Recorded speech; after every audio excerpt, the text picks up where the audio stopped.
the Ayatollah Khamenei has for a long time tried to turn Tel Aviv into Seoul.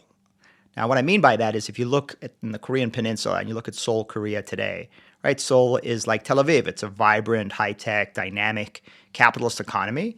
To the north sits North Korea. North Korea's got nuclear weapons, but also has massive conventional armory right on the border of South Korea. So the idea is surround Israel on every border in order to threaten Tel Aviv, threaten the industrial heartland and the technology heartland of this country, and in doing so undermine, if not completely vitiate, the IDF's military capabilities.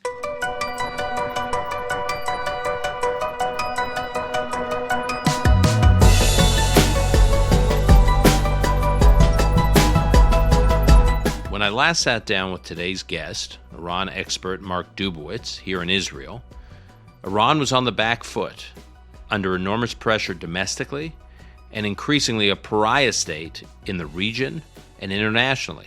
Today, Iran seems to be under a lot less pressure domestically, and its former adversary, Saudi Arabia, is in the midst of reopening its embassy in Tehran, at the same time that Tehran has seemingly new and flourishing relationships with Beijing and Moscow. So what is actually going on with Iran, at home, in the region, as it relates to Israel, and internationally? And what is going on with Iran's nuclear program? As I said, we have Mark Dubowitz on. Mark is the CEO of the Foundation for the Defense of Democracies, a nonpartisan think tank based in Washington, D.C. He's advised the Bush, Obama, Trump, and Biden administrations and lawmakers on both sides of the aisle. He's testified more than 20 times before the U.S. Congress and foreign legislatures. He's a former venture capitalist and tech executive. He's a master's degree from Johns Hopkins University. According to the New York Times, quote, Mark Dubowitz's campaign to draw attention to what he saw as the flaws in the Iranian nuclear deal has taken its place among the most consequential ever undertaken by a Washington think tank leader, close quote. Is Iran transitioning from pariah status? Is Iran on the march? And what does it mean for Jerusalem and Washington and Beijing and Riyadh and Moscow? This is Call Me Back. And I'm pleased to welcome back to this podcast my longtime friend, very longtime friend, Mark Dubowitz, CEO of the Foundation for Defense of Democracies. We are having this conversation in Israel's capital, in Jerusalem, where Mark spends a lot of time. We've had conversations in Washington. We've had conversations in Tel Aviv. Now we're having a conversation in Jerusalem. Mark, thanks for being here. Thanks for having me, Dan. So there's been a lot happening in the subject matter area that you are certainly one of the foremost experts on. You're one of the few people whose brain I want to pick whenever this topic is in the news, which is why I'm glad we got a chance to get together, which is Iran. And I know you've been following events closely. I want to go back to April 6th just to set up this conversation, because on April 6th, Israel is accustomed to rockets flying into southern Israel, the central part of Israel, from the south, from Gaza. But on April 6th, Israel experienced something it had not experienced in a very long time, which is rockets coming in from the north, from Lebanon, from Hezbollah. And of course, when that happens, given Hezbollah's effectively a proxy army for Iran, all the speculation begins, is Tehran making a move? Is this some kind of escalation by Tehran? So you've been here, you've been following events, you've been in and out of the country. You obviously follow Iran closely, as I said. What should we make of what happened on April 6th? Yeah, Dan, April 6th was interesting because, as you said, rockets came from the north. About over 30 rockets were fired at Israel. But it turns out that, according to the IDF, the rockets were fired by Hamas, which traditionally has been firing rockets at Israel from Gaza. Yeah. But over recent years, Hamas has set up a significant military presence in southern Lebanon with Iranian and Hezbollah complicity. And a guy named Aruri, who is the deputy leader of Hamas, works for the chief of Hamas, Hania, has been spent a lot of time traveling between Turkey, where he's based, and southern Lebanon, setting up Hamas operations and kind of a nerve center involving Hamas, Hezbollah, and the Iranian Revolutionary Guard Corps. So on April 6th, Hamas fired rockets into Israel. The IDF responded to those rockets by hitting Hamas targets in southern Lebanon, but made a real point of trying to separate that from Hezbollah. And everybody knows those rockets could not have been fired without Hezbollah's complicity. But the IDF decided they didn't want to get into a full-scale escalation with Hezbollah now, because that may come in the future. And there's been a lot of reporting. I've been reading this piece by Amos Harel from Haaretz, military analyst, journalist, where he talks about all this intelligence now about meetings in Tehran between, I guess, Haniya and deputies to Nasrallah of Hezbollah. So it really does have the feel of Iran, Hamas, and Hezbollah, like what you're describing, the meetings in Tehran to make a move. Yeah, and in fact, there were also meetings in Beirut with the head of the Iranian Revolutionary Guard Corps Quds Force, which is the overseas arm of the Revolutionary Guards, run by a guy named Khani, who had replaced Qasem Soleimani, who you remember was killed by a drone attack by the United States under the Trump administration. So this Quds Force chief assembled the head of Hamas, the head of Hezbollah, the head of the Palestinian Islamic Jihad in Beirut for planning meetings ahead of that rocket fire, and has been coordinating these Iran-backed terrorist organizations to basically try to surround Israel on every border. So we were going to talk about this later in the conversation, but I'm just going to get to it now. Why now? And I know we talked offline about the internal situation in a sense of disunity, lack of stability, low-level chaos inside Israel over the last 12, 14 weeks, over the debates, protests, some histrionic rhetoric being flown in all different directions over the government's judicial reform proposals. And you were telling me you thought that there was this military intelligence report that pointed to countries in the region, and in this case especially Iran, smelling weakness. Yeah, I think that's exactly right. So Amman, or Israeli military intelligence, issued a report to the Israeli cabinet, including to the prime minister and the minister of defense, saying that the internal situation in Israel was weakening Israeli deterrence, and Israel's enemies were seeing an opportunity to take advantage of the discord inside Israel in order to continue what has been a long time plan to escalate against Israel. I mean, one has to remember that the Ayatollah Khamenei has for a long time tried to turn Tel Aviv into Seoul. Now, what I mean by that is if you look in the Korean peninsula and you look at Seoul, Korea today, right? Seoul is like Tel Aviv. It's a vibrant, high-tech, dynamic capitalist economy. To the north sits North Korea. North Korea's got nuclear weapons, but also has massive conventional armory right on the border of South Korea. And as a result of the ability of the North Koreans at any time to really just lay waste to Seoul, the South Korean military option against North Korea has disappeared. And I would even argue, and I think many experts, U.S. military experts would agree, that the U.S. military option against North Korea has all but disappeared. Well, Khamenei wants to turn Tel Aviv into Seoul. He wants to do the same thing. He wants to surround Israel on every border with massive weaponry, right, with rockets and missiles, and particularly precision-guided missiles. He's been very successful in doing that in Lebanon, in Gaza. He's attempted to do that in Syria, though for the past few years, the Israeli Air Force has been striking Iranian and Hezbollah positions inside Syria to try and prevent that from happening on that border. Certainly, the Iranians have got a plan, and they're executing on it quite effectively to take over the West Bank and to use their terrorist proxies like Hamas and Islamic Jihad to set up yet another front against Israel. So the idea is surround Israel on every border, use massive conventional arsenal in order to threaten Tel Aviv, threaten the industrial heartland and the technology heartland of this country, and in doing so undermine, if not completely vitiate, the IDF's military capabilities. So a few weeks ago when Defense Minister Gallant here gave that public statement on a Saturday night, urging for pause of the judicial reforms, and cited his security concerns as the basis for. This is what he was referring to? This is what he was referring to. I mean, Gallant just didn't pluck that from some file folder.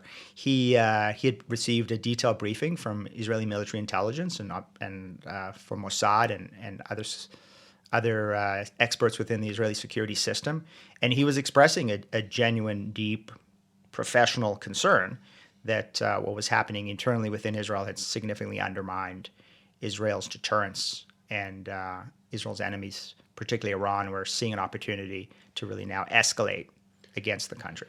So when this new government was formed, the whole narrative of this government got overtaken by the debate over judicial reforms. I had Prime Minister Netanyahu on this podcast, and he said it on this podcast. He said it elsewhere that one of his priorities was going to be normalization with Saudi Arabia, and that if he could, on behalf of the state of Israel, normalize relations, it would effectively end the Arab-Israeli conflict. You've been spending a lot of time in Saudi Arabia. You're close to a number of officials over there.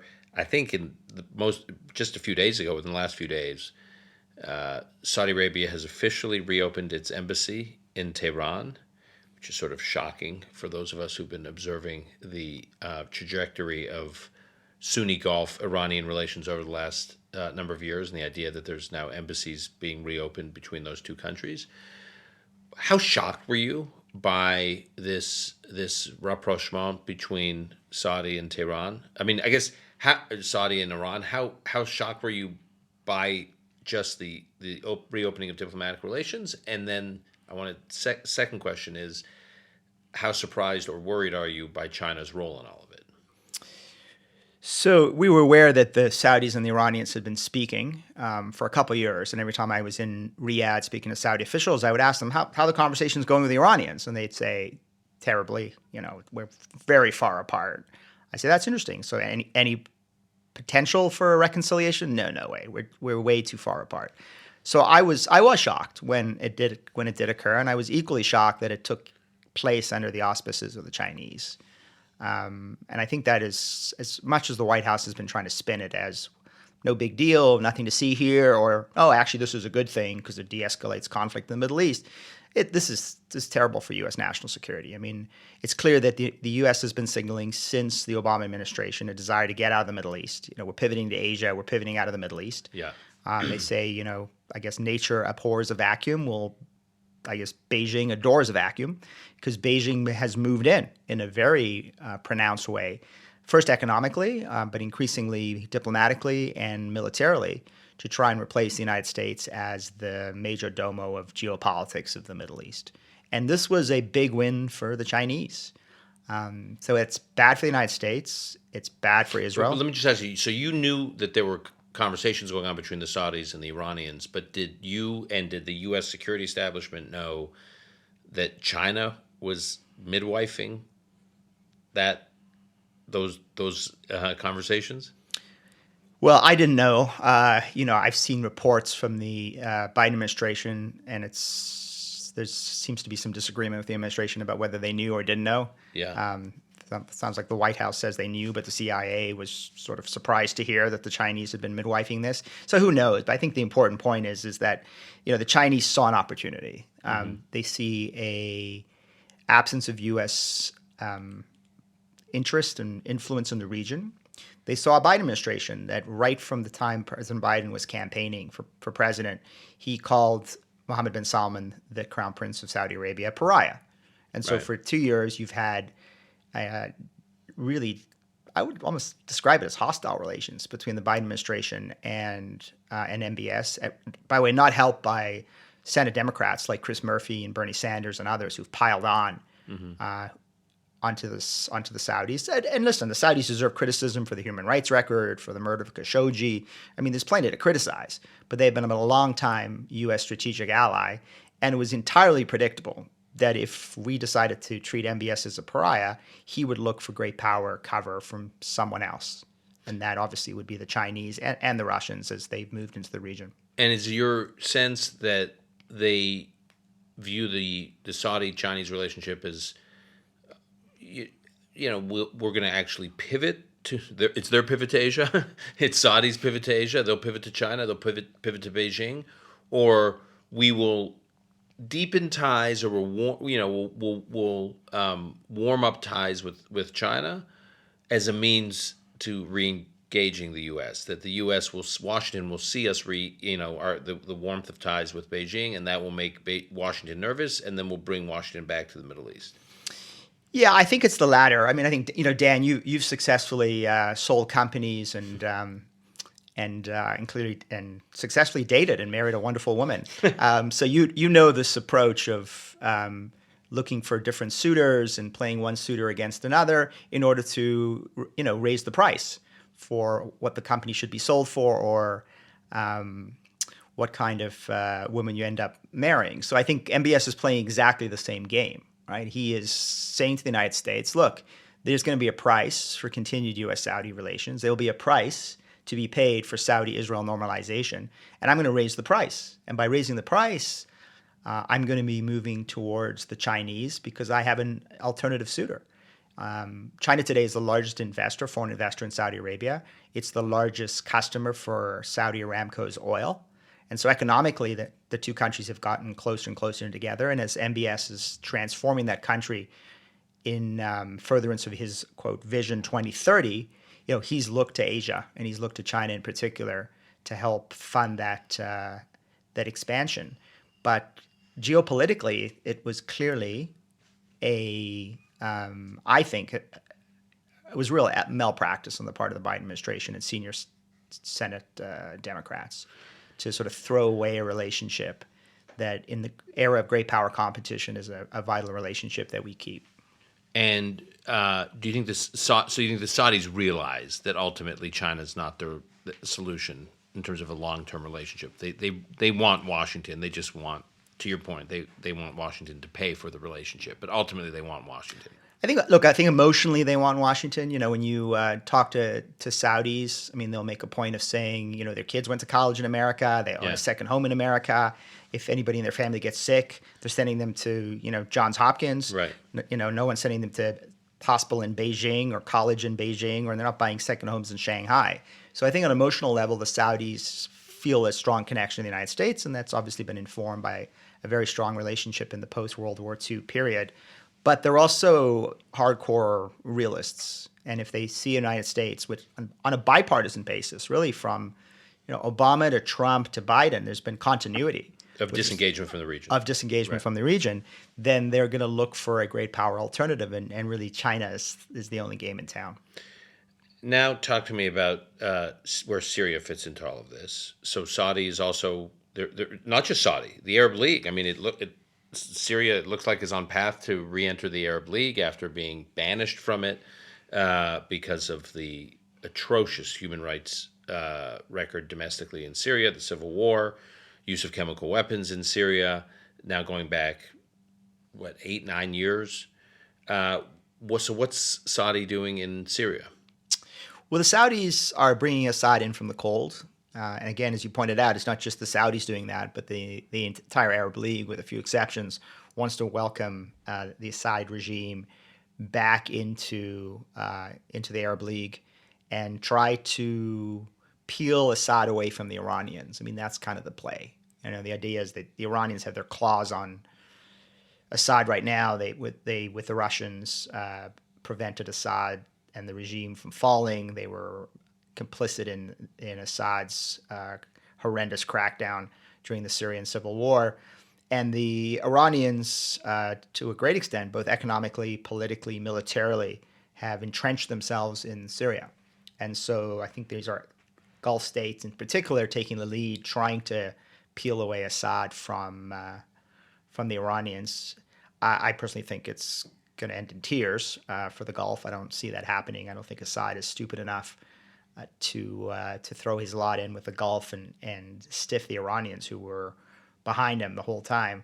But it is an indication, again, that all of these countries are adjusting to a new great power reality in the Middle East. And that great power reality is their assessment, rightly or wrongly. The United States is no longer committed, both militarily and economically, to flexing its muscles here.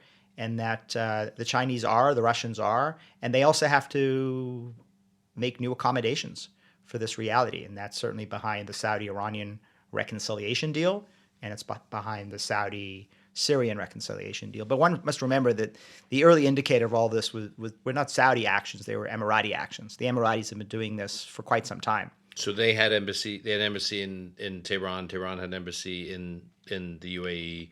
The Emiratis were saying, "Oh, don't worry, we can have these warmer relations with Israel while we have warm relations with Iran." So it was just as like the Emiratis were an early tell on the Abraham Accords. Exactly right. They're an early tell. That's very well described. Yeah, I mean the Emiratis have been playing all sides. All through the height of sanctions against Iran, throughout significant escalation between Iran and the United States. The Emiratis were sort of the lung for the Iranian economy. Many Iranian companies were based in the Emirates. Billions of dollars of illicit trade went through the Emirates.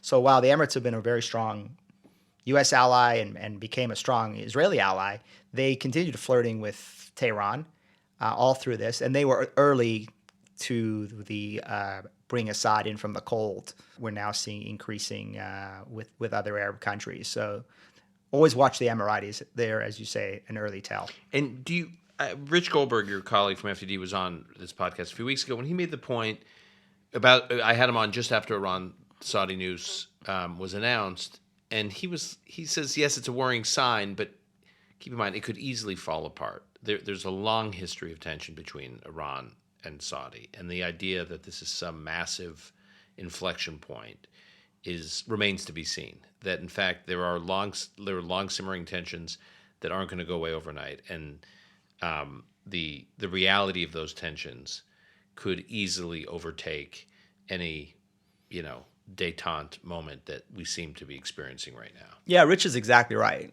but I think the difference now is China. Right? I think you now have the Iranians essentially committing to the Chinese that they will de-escalate tensions with Saudi Arabia, that they will work to wind down the war in Yemen, that they will stop Houthi attacks against Saudi cities, that perhaps even they've made commitments to the Chinese on their nuclear program, that they won't go to 90% and develop weapons. We'll see. We'll see if that happens. And again, this may end in tears for the Chinese as well, when the regime in Iran does what it often can't help itself do, which is push forward, be aggressive, attack its neighbors, and try to destabilize the region. But I think it makes a difference that it was China that was responsible for bringing the Saudis and Iranians together. Because I think the Iranians may mess around with us, they may mess around with lots of other countries in the world, but they would have to think twice about screwing Beijing. You've been working on the isolation of Iran campaign for years now. 20 years, Dan. 20 years? 20 years. Wow. Okay. Heroic work.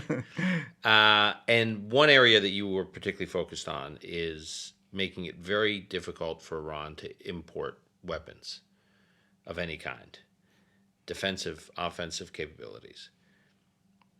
What I never anticipated is, yes, there was always the efforts that you and others are working on to make it harder and harder for Iran to import weapons.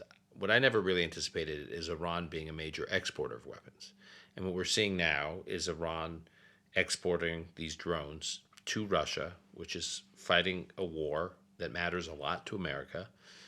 And oddly, given the seeming weakness of Iran, the idea that it's exporting to a kind of world-class conventional military, that the military of Russia has to depend on Iranian exports. So also under the category of, were you shocked? Were you shocked by that? Is that a real turn of events? And how worried should we be about it? I wasn't shocked because the Iranians have been proliferating weapons throughout the Middle East for decades. I mean, they've been arming Hezbollah and Hamas and Islamic Jihad. But there was always like second and third rate operations. The idea that they're arming Russia, right? So that's surprising. Yeah, I think you put your finger on it, which is that this what we thought was this military superpower, right? All of a sudden, depending on a third rate military power for sophisticated drones and maybe even missiles is surprising. I think it certainly underscores the ways in which many people may have inflated the capabilities of the Russian military, but also maybe a poignant reminder that Iran's own military capabilities are much more sophisticated than we would assume, right? I mean, because of sanctions, because they've been unable to acquire sophisticated weaponry from other countries around the world for decades, they've been pretty adept at creating their own homegrown military industry, which has got today the largest ballistic missile arsenal in the Middle East, and a very sophisticated drone industry, and obviously a nuclear program where they've perfected the fuel cycle and are on the cusp of developing nuclear weapons. So, one should never one should never minimize Iranian capabilities, technical capabilities, military capabilities, scientific capabilities. They're a sophisticated country with some pretty capable scientists and military engineers, and I think they're demonstrating that. What? By the way, I want to get to the nuclear where Iran stands in its nuclear program in a moment, but the ballistic missile program, which is such a priority for Iran, as you say. I was just reading that, on the anniversary of the Iranian Revolution, when they do their big displays, the big displays are all about ballistic missiles. It's like the centerpiece and symbolism of Iranian success and progress, quote unquote, since the Islamic Revolution is the ballistic missile. What's that about? Like, why? Well, I think it's about a few things. First of all, the ballistic missiles are capable of inflicting severe damage on Iranian enemies, right? I mean, conventional missiles, and certainly a nuclear warhead carrying ballistic missile could do obviously devastating damage. So they're very potent in their own right. Second is because of sanctions over the years, the Iranians were never able to develop their own air force. So their fighter jets are still like old fighter jets that the United States sold the Shah in the 1970s. Wow. That are flying, but basically are being hung together by Scotch tape and bolts because they've been unable to acquire a sophisticated air force. By the way, that's changing now. I mean, that's where they're looking to the Russians for the acquisition of fighter jets and attack helicopters and sophisticated battle tanks and anything the Russians can spare in order to expand Iran's conventional military capability to match the capability of the proxies that they've developed around the Middle East. So the ballistic missiles have been a replacement for the Air Force, and I think that's certainly been a long time priority for the regime. And remember, during the Iran-Iraq War, I mean, that was a war not only fought in the trenches, but it was a war fought in the skies by the exchange of missiles. And I think the Iranians really developed their security doctrine and contingent on domestic missile development beginning in the Iran-Iraq War. And since then, my colleague actually at FDD, Ben bin Talbot, just put together a really exhaustive monograph on Iran's ballistic missile program. He knows more about Iran's ballistic missile program than I think anybody in Washington. And he tracks the development of it, and it's very sophisticated. But much of that early technology was North Korean, Chinese, and Russian. And the Iranians took that early technology, built upon that, reverse engineered it, and now have very sophisticated domestic capabilities. Okay, so now let's talk about the topic you spend the most time on, which is Iran's nuclear program. What is the current status of the program? Well, Iran today is the threshold nuclear weapons power. They have now enriched just shy of 90%. They enriched recently to 83.7%. They didn't accumulate any of that enriched uranium, but they certainly demonstrated their capability to easily get to 90%. And so, just for our listeners, explain why that 90% is the key threshold. Yeah, 90% is considered weapon-grade uranium. That's the enriched uranium or the fissile material you need in order to then develop a nuclear warhead, attach it to those ballistic missiles, and now you have a deliverable nuclear warhead and the ability to obviously to threaten not only your neighbors but eventually the United States. The program has been leaping forward since Joe Biden was elected. Now, there's a very pervasive media narrative that says Donald Trump withdrew from the nuclear agreement, and since Trump's withdrawal, Iran has rushed forward in its nuclear program. That's actually not true. Iran took a couple of incremental steps a year after Trump withdrew from the agreement. Then Trump killed Qasem Soleimani, head of the IRGC, right?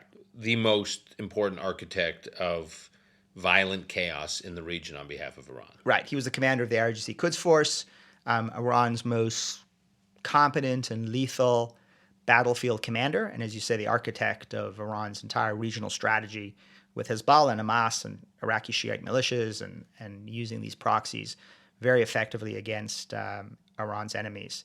So, and just on that, so the United States is involved in the killing of Soleimani, and so what effect does that have on the regime?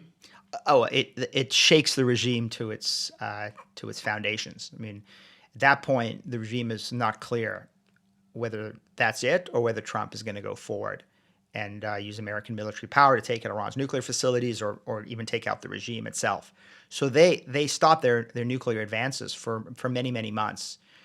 Then we're in election season, and Joe Biden makes it very clear that if he's elected president, he's going to abandon the maximum pressure campaign of his predecessor.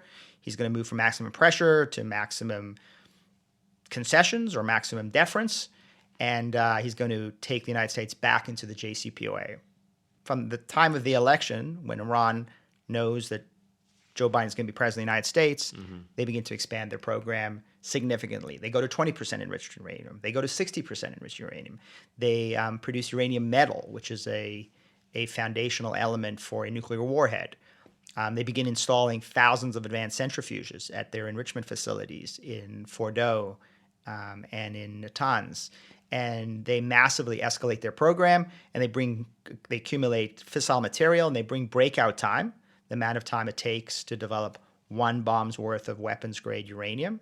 That's the definition of breakout time. They take breakout time from about 12 months down to less than 2 weeks. And that's where it is now.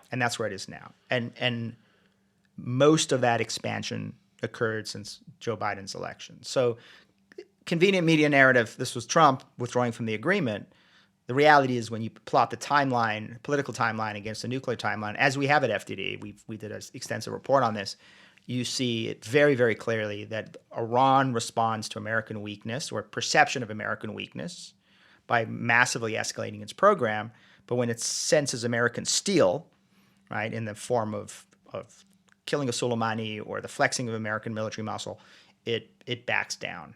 But for 2 years now, the desire of the Biden administration to go back into the nuclear deal has sent a signal to Iran that it can escalate without any consequences. But some in the Israeli security establishment here that I've spoken to, and I know you're in regular contact with, do at least believe that even though the Biden administration was quite energetically trying to get Iran back into the JCPOA, now that that's frozen for the time being,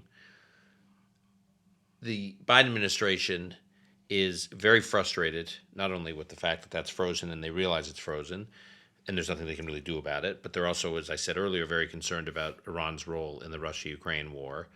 And so there's actually some alignment between Jerusalem and Washington on what to do about Iran, which one wouldn't have anticipated at the beginning of the Biden administration, given where the Biden administration was in terms of what you're talking about, which is they were so hungry to get back into the deal.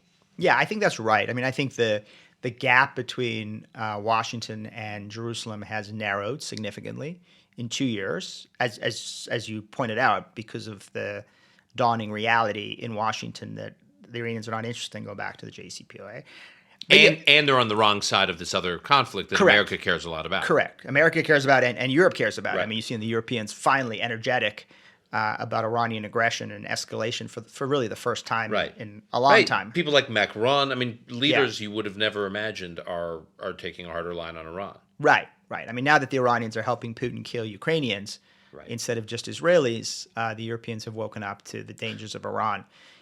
But I think it's still – I think the concern is that even though there is a sense of perhaps dawning reality in Washington that Iran doesn't want to go back into the deal, there's still efforts to try and get the Iranians back into a deal or some kind of deal. And if it's not the JCPOA, then maybe it's the JPOA of 2013, right? That was the interim agreement negotiated by now National Security Advisor Jake Sullivan and now CIA CIA Director Bill Burns, who at that time were senior Obama administration officials who ran a secret negotiation with the Iranians through Oman and concluded an interim agreement, which was Iran to take steps to reduce its nuclear expansion in exchange for some sanctions relief.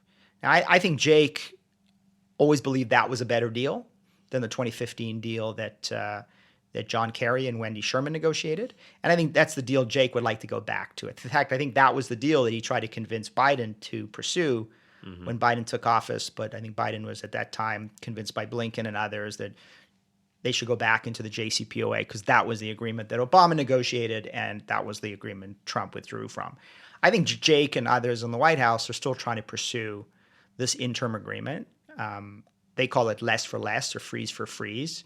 I call it less for more because I think at the end of the day, we're going to get less in terms of Iranian nuclear concessions. We're going to try freeze the Iranians at 60% enriched uranium in exchange for what they would call some sanctions relief. But some sanctions relief would amount to significant sanctions relief, the release of billions of dollars from frozen oil accounts, the lack of enforcement of U.S. sanctions. And once you really stop enforcing sanctions, the market response to that is to try to get back to business with the Iranians, and all of the pressure on the economy in Tehran is lifted, and you breathe oxygen back into that economy. So it's less for more rather than less for less. So far, the Iranians have shown no indication of interest in either less for less for more or more for more. But that may happen any day. I mean, in a Tehran minute, the supreme leader might decide, you know what, I've put down the protests and I've pursued these military and strategic partnerships with Russia and China. I'm feeling emboldened. I want to plan for my succession, maybe to his son, who might become the new supreme leader. And now is the time to do a interim nuclear deal with the Americans, get billions of dollars to help breathe oxygen back into the economy. And in the meantime, we'll still be able to pursue our nuclear program on a moment's notice. Have they successfully put down the protests? But it's over now 6 months. In fact, when you and I last had a conversation, it was the protests had just been getting underway. I think protests understates it. It was a much bigger deal than just protests. Have they successfully cracked down, and is it behind them? So yeah, these were massive protests. This was a significant uprising, almost a revolution against the regime. A regime today that is hated by 80% of its people. The regime responded brutally, killing over 500 people, arresting thousands of people, and torturing and jailing tens of thousands. I think the regime today believes that this uprising has been successfully repressed, but there's one coming again. I mean, one has to remember, Dan, and I know you know this, but these uprisings have been happening with greater frequency and greater intensity than we've seen. Right? We saw the '79 revolution that brought to power the mullahs. We saw student revolutions in the 80s and 90s. And then we've seen most recently 2017 all the way to 2023 growing protests. And the protests have been different. They haven't been from just middle class North Tehranis like in 2009 yelling, "Where is my vote?" after the fraudulent re-election of Mahmoud Ahmadinejad. Now these protests are from the base of the regime. Right? These are the working class, lower class people who are saying, not only where's my vote, but where's my paycheck? And they're also coming from the women of Iran who have rebelled against the strictures, particularly the mandatory wearing of hijab. And it's hard for the regime to kill its daughters and granddaughters. It's easier for them to kill its sons and grandsons. You mentioned earlier, and I just want to come back to this, the 2-week threshold for Iran being able to activate a nuclear weapons program. You talked to a number of Israeli officials. You're following events here closely. I haven't encountered a divide within the Israeli security establishment. Is there anything Israel can do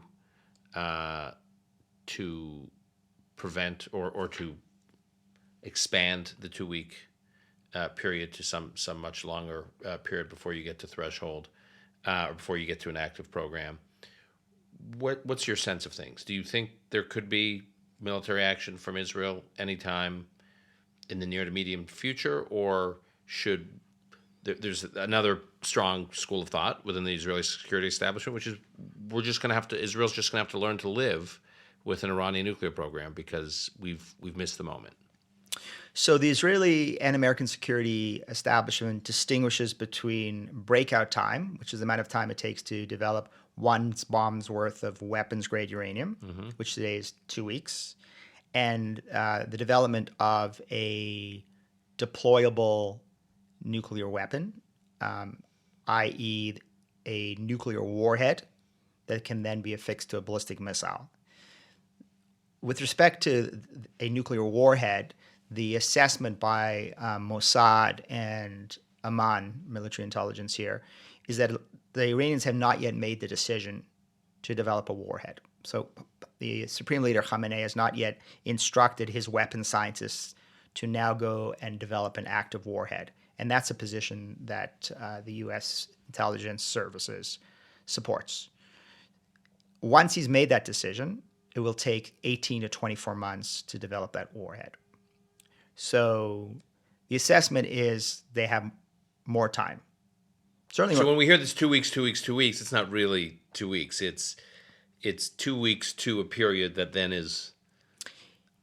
Yeah, it's 2 weeks to the amount of fissile material you need to develop a nuclear weapon, and then they haven't yet made the decision. Once they make the decision, it's 18 to 24 months to develop a warhead. However, the reason there's been a lot of focus on breakout time is that it is much more difficult to weaponize uranium in a enrichment facility without being detected than it is to develop a warhead. So it takes, at least today, in Natanz and Fordow, you've got weapons inspectors there, you've got Israeli intelligence, U.S. intelligence has, quote, wired up the place quite significantly. They have a pretty good sense of if the Iranians move to develop a bomb's worth of fissile material. Now, having said that, there may be clandestine enrichment facilities. The Iranians are developing advanced centrifuges at a great pace. You need far fewer advanced centrifuges in order to enrich that bomb's worth of fissile material than you do of the basic centrifuges. So they could have an active clandestine enrichment facility with a few hundred advanced centrifuges that U.S. and Israeli intelligence know nothing about. But having said that, if that's not the case, the warhead can be developed in a laboratory, the size of a classroom. And so that's what's scary. That's really scary. Israeli intelligence today feels relatively confident that they know who all the weapons scientists are, and that if Khamenei were to give a order for those weapons scientists to get to work on the warhead, they would be able to detect that. However, intelligence is not 100% foolproof. And again, it may be that there's a team of weapons scientists they don't know. They may get a warhead from the Russians, from the North Koreans. I mean, it could come through a variety of channels. So it's a scary assertion, and I think that's why there's always been a focus on the fissile material. And still, I think there is a focus on the fissile material by the Israelis as a potential red line for military action. And that gets to the second part of your question. Are the Israelis capable of taking out that program? And there's a lot of disagreement in the Israeli system about that. I mean, there's people in the system who say we're absolutely capable and we can do it and need to do it and need to be ready at a moment's notice. There are people in the system who say, you know what, we'd like a couple extra years to develop our own capabilities, particularly to take out these very hardened sites that are buried deep underground and surrounded by rock and cement and require some pretty impressive bombs in order to penetrate those facilities. We'd like a couple extra years to further develop our capabilities. And this debate is, it's taking place daily within Israel. One final question. Exhaustive, well-deserved exhaustive news coverage of these intelligence leaks. A lot of focus right now on the person who is alleged to have done the leaks, who he is, why he did it, the world that he inhabits. That, for our purposes, is less interesting than what the sum total of these leaks tells you as an analyst. I mean, it's sort of like real time. It's like real time, like the Pentagon Papers, if you will, from the Vietnam War, except in real time. What jumped out at you? So I guess a few things, Dan. First of all, obviously, I mean, there's been a feeding frenzy in the media about this because it is very interesting and it is a significant security leak. It does suggest to me that if a nation state wanted to run a massive disinformation influence operation to undermine U.S. national security, this is how you do it, right? Mm-hmm. So you dump a bunch of documents, some genuine, some doctored, onto some gaming site, and you let this spread, and the media will cover it, even if it isn't able to confirm the validity of those documents. So, I mean, this is a message to Iran, to China, to Russia, to North Korea, to our adversaries that, this is a playbook you can follow. So it's not some 21-year-old kid trying to impress his friends on Discord. Mm-hmm. This is a playbook for nation states to undermine U.S. national security and do so with the willing complicity of an interested media that wants to report on that. The second is in terms of Middle East allies, a couple things jumped out at me. One, on the Israeli side, we learned that the Israeli security establishment, political establishment, is being spied on by the United States, by the NSA. The NSA is using our vast signal intelligence capabilities to keep an ear and an eye on what Israeli leaders and Israeli security officials are saying and doing. I guess that's nothing new for anybody who's been following these issues for many, many years. One of the things that did jump out was, I think it was a CIA report or a DNI report that, they're trying to figure out whether Prime Minister Benjamin Netanyahu is going to bomb Iran, and they've been unable to figure it out. And I think the truth is, I don't think Netanyahu's made up his mind. That's probably why they haven't been able to figure out where he's leaning, even though, rhetorically and publicly he has been speaking for years about his willingness to use military force to stop Iran from developing its nuclear capabilities. But I found something even more interesting. It had nothing to do with Israel. It actually had to do with Egypt and Turkey, and that there were intelligence reports that the Russians were looking to buy Egyptian and Turkish weaponry. I was blown away by that. Here's Egypt, the second largest recipient of U.S. foreign aid, is in discussions with Moscow. Right. And Turkey, a NATO member. Right. In discussions with Moscow. Right. And this is not just, run-of-your-mill, like oil commercial sanctions busting, right? This is doing what Iran's doing. Right. Which is providing sophisticated weaponry. And probably in both cases, there may have been U.S. weaponry, since we are major both economic and military partners with the Egyptians and Turks, to Putin to kill Ukrainians in defiance of U.S. sanctions, European sanctions, and certainly at least a united Western community. I have fewer question marks. I've fewer questions about this as it relates to Turkey, but I was really struck by Egypt, because I was like, how did they think they could pull this off, even if they wanted to do it, without the United States knowing about it? Yeah, or I think, Dan, even worse, they probably thought that it would come out, but at the end of the day, wouldn't matter. As Ayatollah Khomeini once said, the United States can't do a damn thing. And I think it really does underscore something that we've been talking about, a theme throughout this entire conversation, which is that when there is a perception, again, rightly or wrongly, that the United States is no longer committed to the Middle East, it creates a power vacuum, and into that vacuum have marched the Chinese and the Russians. Mm-hmm. And as a result, the fear of the United States has diminished, and the fear and respect for China and Russia has increased. And we're seeing our allies taking numerous steps. We've talked about the Saudis, we've talked about the Emiratis, but now this is an example from our Egyptian friends of being willing to defy the United States in some flagrant ways because they don't fear the consequences. And it reminds me of a sort of a comment that I remember Rob Malley once made. Rob Malley is the current Iran envoy at the U.S. State Department. And Rob had said at some point that, leverage was something that we should use only against allies, not against adversaries. Because if you use it against adversaries escalate. Mm-hmm. But if you use it against allies, I mean, the power of America and our leverage against allies was something that was awe-inspiring, and we had significant leverage over our allies. Well, it turns out after 2 years of this administration and an Iran policy being led by Rob Malley, our adversaries, like Iran, don't fear us, and our allies, like Saudi Arabia, the UAE, and Egypt, don't respect us. Right. And in a very, again, this is not political or partisan. I'm a registered independent and wish the Biden administration great success, because great success by the Biden administration is great success for the United States. But I would say that the past 2 years, certainly in the Middle East, have been a failure in many respects. Even though I admire what Joe Biden has done against Russia in Ukraine, I think the Middle East has been an example of what happens when U.S. power recedes.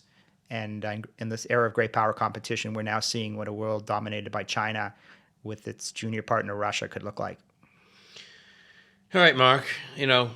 I come to see you because no one's closer to these events and has richer analysis of these events than you do. But I always do kind of leave depressed. So I doesn't mean I'm going to come see you less, but it doesn't mean I'm going to be cheery and upbeat and skipping out of our meetings. But thank you for taking the time. Stay safe, and I'll see you soon. Thanks, Dan. Appreciate it.